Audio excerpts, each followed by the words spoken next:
you get absorbed in and you are Sonic.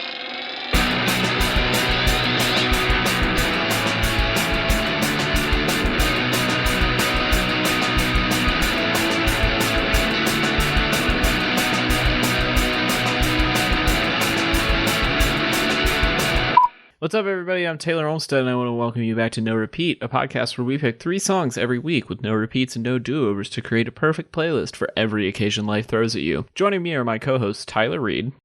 You know, they say to dress for the job that you want, but this week, I'm dressing for the weather that I want. And Sean Evans. What Tyler said. You know, we keep talking about the weather on this show recently, and I'm ready for spring just like everybody else, but this is a music show. We need to move on. Tyler, what was our challenge this week? Wife of the show, Sarah, challenged us to find the perfect song for when we set our Facebook relationship status to It's Complicated. So I don't know about you guys, but I've never actually set my Facebook relationship status to It's Complicated. I feel like if I'm going to change my Facebook relationship status, it's either in a relationship or not in a relationship. It's like an on-off switch, and then eventually, hopefully, maybe married. I feel like if your relationship is complicated, you don't need to be broadcasting that on Facebook. And so that was kind of like a hard thing for me to figure out with this song this week, because it's something that I just have no direct personal experience with. But I'm curious about you guys. Yeah, I definitely think I've had relationships where at some points it's been complicated, but I feel like making it complicated on Facebook ironically makes it more complicated. Because you're asking, well, what does that mean? And it feels like it's a very one-sided thing, like one person would do that and the other person like wouldn't know or be unaware. Maybe we're just good enough people where it hasn't happened to us. I don't know. Why would they include that in this website? It feels weird. It feels strange. It feels complicated. I've never changed it to complicated. I feel like posting your relationship status is like really weird. And don't get me wrong, I just got married this weekend, so it's like a big change for me on Facebook. But, you know, Sarah and I kind of had a laugh, and we were thinking like, okay, so if we go on there and change our Facebook status update, how many friends are we going to lose? How many people are going to be, you know what I mean? Like, that's what I think is funnier than anything else. Because you didn't invite them to the wedding, they're just going to be like, nope, bye? No, it's not because we didn't invite them to the wedding, but because it's like they were only friends with us on Facebook with the, like, just knowing, like, okay, this is the end story. Oh, with the hope that maybe someday it'll, like, something will click and you'll get back together or whatever? Right. Yeah, or something, like, who knows? Who knows? One of my friends, his strategy is whenever their birthday comes up and it's someone that he's been meaning to delete, that's usually when he deletes them. Yeah. Oh, I totally do the same thing. And two, I think I hate that Facebook broadcasts all that stuff. Like, even if you say it's private, like somebody looking there like, oh, when did you get married? Now everybody's commenting on your things like, congratulations. Like, no, you don't. No, nope. So have you guys ever been in a relationship where there wasn't a clean break, where it was in its complicated situation? Like maybe in middle school. Yeah, that was kind of what I was thinking. Like, the more I thought about the, like, not quite broken up, complicated phase, felt very middle and high school relationships to me. I feel like any other relationships I've had in life, like, there's a clear beginning and a clear end. There's not this, like, amorphous period that seems to exist in those early relationships, you know? I guess I just feel like if you have a complicated relationship status, you're almost inviting people to ask you questions, and that's just not who I am. Like, it's complicated. Then somebody messages you like, what makes it complicated? Are you okay? Like, no. I just don't want to invite that kind of attention at all. Tyler, has it ever been complicated for you? I mean, there's probably been times where it's been about a week, but I mean, at that point, that's not long enough for it to be a change in any meaningful way, right? Mm-hmm. So I think really the song that we're choosing is like our MySpace song that we had changed to on our profile. Yes, the I'm Falling Out of Love MySpace profile song. Yeah. I hate everything about you. There were a lot of songs like that I felt like were a little too on the nose. When this challenge first came up, I almost dropped Complicated by Avril Lavigne into the pick list, because why'd you have to go make things so complicated? You're acting like you're somebody else makes me frustrated. But I couldn't do that to our listeners. I couldn't put Avril Lavigne on the playlist for the rest of eternity. And she's already on the playlist for the rest of eternity. She's not on there yet. Yes, she is. No? Oh, no, sorry, that's Paramore. Yeah. Hey, back off, buddy. Sorry. Listen, I know that your relationship with Paramore is Get your complicated damn because hands off her. you're Paramore or whatever, but Really, I don't even want to joke about this right now. it's very unfortunate that I chose Paramore so early on. I was like, I can't choose it again. This would be a perfect challenge for Paramore. Paramore do have a lot of good falling out of love, complicated relationship songs, that's for sure. Yeah. Well, Yikes. don't forget about Avril Lavigne or Flyleaf or, there's lots of other. Female-fronted pop-punk acts, yes. Yeah. Yeah. Well, how did I pick my song? Well, after episode 20, I kind of had to wake up because I was like, well, if I don't pick the good stuff now, who knows who's going to get it? And I really, really like this album. So I was like, well, I kind of want to sneak it on there because I love this song. But if they hear this before I do and they pick it, then I'm really going to be ashamed of myself. So that's kind of how it got picked. But I also love the song. And there's a classic line in this song that we can't really. We'll talk about it when we get there. But still. This was one that I had a lot of contenders for. I realized that I actually really love, songs about the end of relationships. I think that's just an interesting creative mind for a songwriter to work with. And so I had a lot of really disparate options across a bunch of different genres and periods and styles. And it was hard to narrow it down to just one pick. But I decided to try and go for something that was the most universal and something that I felt like would have the most appeal both to you guys and to the listeners of not only is it a good catchy song, but it also lyrically gets to the point of what we're talking about. A lot of songs in this vein, I feel tend to be storytelling ballads where they're talking about a specific relationship. And I wanted to pick something that was a little more general and could be kind of applicable to anyone, which really helped me narrow down to a couple of strong contenders and then ultimately my final pick. This would be a really easy challenge if any of us were women, because we could choose any sad girl pop punk bands and there's just a plethora of songs about these sorts of things. There's a plethora of songs about boyfriended bands about complicated relationships. That's true, but I was going to say, you don't need to... Have you ever listened to Blink-182? Yeah, exactly. I'm just saying, sad girl music's real, and there's lots of new sad girl music that's been coming out. Hey, listen, you. I mean, I love some sad girl music, man. You don't need to gender that. Yeah. You keep Lana out of this. You already threw her under the bus already, bro. It was on the list. It was a B-side. Yeah, give me some Jetty Bones all day, every day. That being said, I kind of wanted to choose a song that, if there were to be lyrics in it, I wanted the lyrics to be at least semi-relevant to any situation I've ever encountered, or feels kind of in the realm of possibilities, which is why I was kind of well, I don't really want a song from a woman's perspective, not because I can't see within their mind's eye, I can't put myself in their position, but I just, I don't know, it just felt like a constraint that I decided to make that, since it's about me and it's my song, I guess. But I had a lot of songs on there that just didn't feel quite right, or weren't necessarily about relationships, but felt about relationships. There's a lot of kind of middling decisions that I kind of flip-flopped on for a long time, and I just kind of went with the one that really just felt the most straightforward and to the point.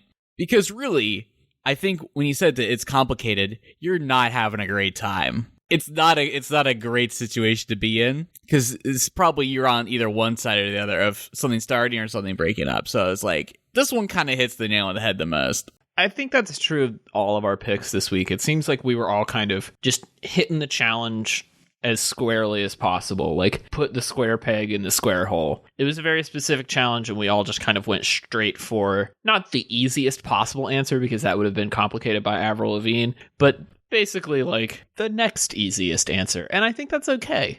I'm really excited to talk about all three of these songs. I think they're all really interesting picks and good additions to the playlist. So who wants to go first? I'll go first. All right, Tyler, what you got? My song is Good Things by the Menzingers. I've been closing my eyes to find your familiar failures. I've been having a horrible time pulling myself together. I've been closing my eyes. Yeah. So this album came out in 2012, and it was, I think I actually found it in 2013, but it made so many best of lists that I had to listen to it. I was immediately into it. Top to bottom, this album was great. And this is the opening track, and it just hits you. Just so evocative, emotional, personal. You know, I just love these sort of sung then screamed lyrics. There's a nice contrast. You can almost kind of feel the pain, the sort of complications of his feelings. You're like, oh, he's fine, he's not fine. You know, and I really thought that kind of just hit me in the right way, because I feel like he's kind of like, I'm pulling myself together, and that's kind of like the answer you'd give to someone when you're having a conversation with them about it. And then the scream is when you're in your car and you're thinking back, or when you're laying in bed at night and you're like, I'm not okay. Like Tyler, and I think because of Tyler, actually, I had discovered this album in 2013 when it made like every best of list. This was really my onboarding into the Menzingers. They're now probably my favorite punk band in the world right now. Tyler and I have both talked about them in the past as gracefully aging punks, like punks that write songs about the age they actually are, which is really refreshing. Hi, Bark. This song in particular was what really sold me on them, because it's so direct. Like, I love how he talks about, like Tyler was saying, like, his life is kind of crumbling around him and he's having a hard time pulling it together. And I feel like we've all been there, and that's how the end of relationships feel. And to open this album there, and then to only go to darker and sadder places throughout it, it really just sets like a wonderful tone. But this song sits really well by itself, which I like, because a lot of times the intro track on an album doesn't work very well by itself. And at 2 minutes and 30 seconds, it's a little bit short, but it's just long enough to feel like a complete thought, which I really like. I think if it were any longer, it would be a little too repetitive, but it's just kind of like that sweet little pop punk ditty to get the point across and then get out of the way. Yeah, no, I think you're totally right. And this song not only rocks because it's punk rock, it also has a very Gaslight Anthem feel to it too, so I'm already comfortable with that. But I think when it comes to talking about the lyrics of the song, it's definitely interesting to see, as I feel like when things get complicated, everything that is wrong seems to be exaggerated, right? Like if you get told that you're, you don't spend enough time, or you're detached, or maybe you have money troubles or something, everything seems to be, the light seems to shine brighter on it, right? It seems to be more critical. So I totally understand. This is that's why I think this is a really good song for talking about a relationship status that is complicated, because now even if it's together, you can see it's kind of going on the way out, and maybe it's not, but now you have things to work on when you thought it was so good. Sometimes you just feel blindsided, and this would definitely be one of those songs that would be like relatable if you're in that situation. Yeah, this is an awesome pick, Tyler. I'm really glad the Menzingers have made it on the playlist. All right, well, Sean, what do you have for us this week? So this week, my song is Ministry of Alienation by Unknown Mortal Orchestra.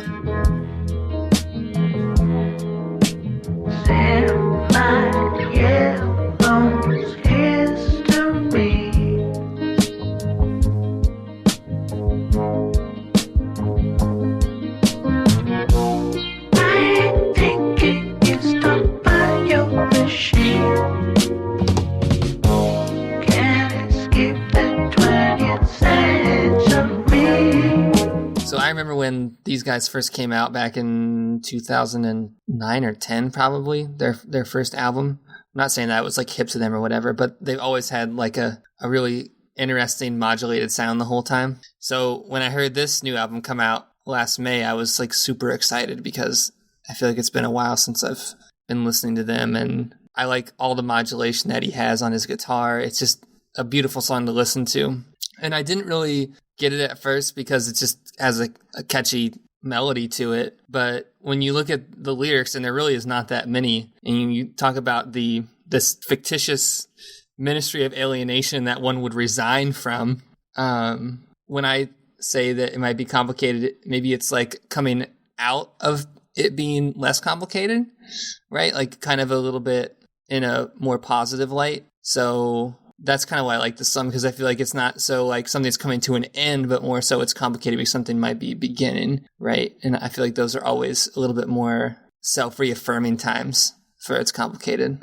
That's true. I hadn't considered the start of a relationship and how tumultuous that can also be. Two people unsure, especially in the dating landscape I have now found myself in. And I think that really is a kind of uncertainty that I don't think I haven't experienced in a while. So that's interesting that you brought that up because I haven't even thought about it. But yeah, I hadn't even looked at the lyrics. Whoops. But I think just the vibe of the song kind of gives off a certain more contemplative, a little more. It's obviously it's more down tempo, so it means it's a little more methodical, a little more precise, which I like. It definitely makes me feel more reflective when I listen to it.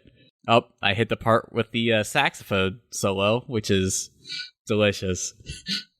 I was listening to this song earlier today, and like Tyler was saying, it's very contemplative. It's kind of soft. It just kind of flows by behind you, but it does have this tension to it that I think fits the complication that we're talking about so well. Like, it just, you always feel like you want it to move a little bit faster. Like you feel like the other shoe is going to drop, and it just never really does, which I think is nice. Like, it has a real anticipation to it. I was also looking up the production on it because I was trying to figure out what the lead instrument is. Turns out it's an electric sitar, which is awesome. Well, okay. So it's actually a 6-string guitar that has a harp on one side of it. I thought about posting the live video to this because you kind of have to see what they're using, because it is such an awesomely modulated song that's full of it's so textured. Yeah, there's a lot going on here, and every instrument has some kind of effects pedal that it's running through, it seems like. But it's very enveloping. It really takes you to a place, which I feel like is the kind of music that you want when you're at this kind of complicated stage of a relationship, whether it's the beginning or the end. You want to just kind of wrap yourself up in a warm blanket of music and be taken away from the situation that you're in for a few minutes. And I think that's where this song succeeds. It kind of reminds me of Before the Storm. It's got that same sort of chill vibe. It's like Kali Uchis. Sean's bringing the funk to this podcast is what's really happening. I try. Now, this is cool. I haven't listened to this album, but I really want to now. Yeah, I had also never heard of this band before, but it definitely seems like something that's at my alley. Their first album is really cool. I can't recommend them enough. Because they're just so... They bridge the psychedelic guitar with the funk really nice, and they're really a cool band. And I should say by band I mean 2 people. No, it's just 20 people. What's his name? It's just the one guy mostly, right? Yeah. Ruben Nielsen. Yeah, Ruben Nielsen. I couldn't remember his name, but yeah, that's his name. And he does an acoustic set with a little that I've seen that has a little voice synth and a little short scale acoustic guitar that is really cool too. All right, well, that leaves me, and my pick this week is Your Visits Are Getting Shorter by Block Party.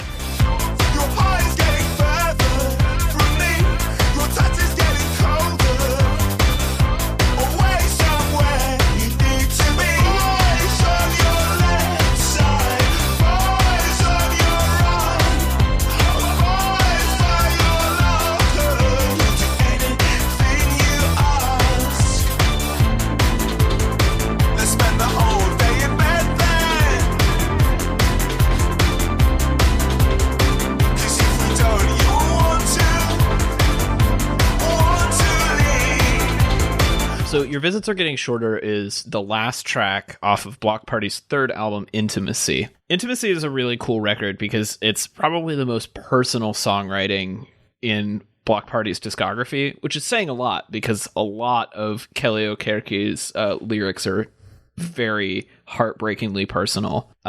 But this song in particular, I felt like worked well for this challenge because it's kind of a catchy, dancey song. It has that electro rock sound that Block Party are known for. But then when you listen to the lyrics or read them, it has that just vague enough to be applicable, but still cutting enough and personal enough to really get to you kind of story behind it. The song is, of course, about a person who the narrator is dating or seeing or whatever that is slowly spending less and less time with them. And there are a couple of lines that I wanted to read from the lyric. Your visit's getting shorter, your heart is getting further from me, your touch is getting colder, always somewhere you need to be. But the bridge is what really made me pick this song. It says, let's spend the whole day in bed then, because if we don't, you'll want to leave. Which is such a cutting admission of a failed relationship. It's this person knows the only way to keep this other person around, and they're doing everything they can, but it's so clear that like this is not going to happen. Like this is going to end, and there are all of these other boys around who will do whatever they ask, and they're going to run away with one of them and leave the narrator by himself. And I don't know. I've always really found that story kind of heartbreaking, but it's like covered up with this poppy, dancey electro track, which is a very Block Party thing to do. Like write a really sad song and then make it super catchy and dancey so the audience doesn't notice. I don't think the vocal sampling has aged super well on this. The song is a little bit older. This was kind of a common tactic at the time, and if there were one thing that I could remove from this song, it would be those vocal samples at the beginning and end. But overall, I still really love it. It gets stuck in my head all the time, and I felt like it needed to go on the playlist. I feel like you've recommended Block Party before, but I never actually listened to them. I really like this track, though, and is making me consider listening to them. So there's a bonus. I do feel like those lyrics, although no matter how short they are, I do think they have a pretty big impact. It's like a baby shoes never wore kind of situation. But no, that does feel close to experiences I've had, so I can relate to that.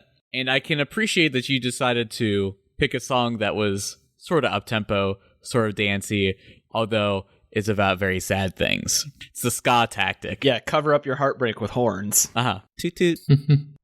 No, you're right. This is really interesting that it's like a really sad song on a really happy feeling song. And I feel kind of tricked by that, you know? But I think kind of what makes it great is that at one point in your life, maybe, you might have come to this conclusion. So it's like really relatable, or it's really terrible, and it's complicated because maybe you like there's something that you absolutely love about this person, but maybe there's something that you absolutely hate, and it depends on like what side you're on, you know. Because when I think about this song, I think in the lyrics, like who's really in the wrong here?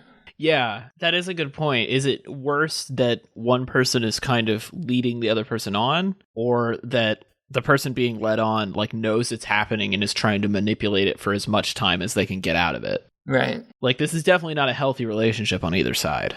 But I think that's what's weird about it is everybody seems to be leading everybody on, right?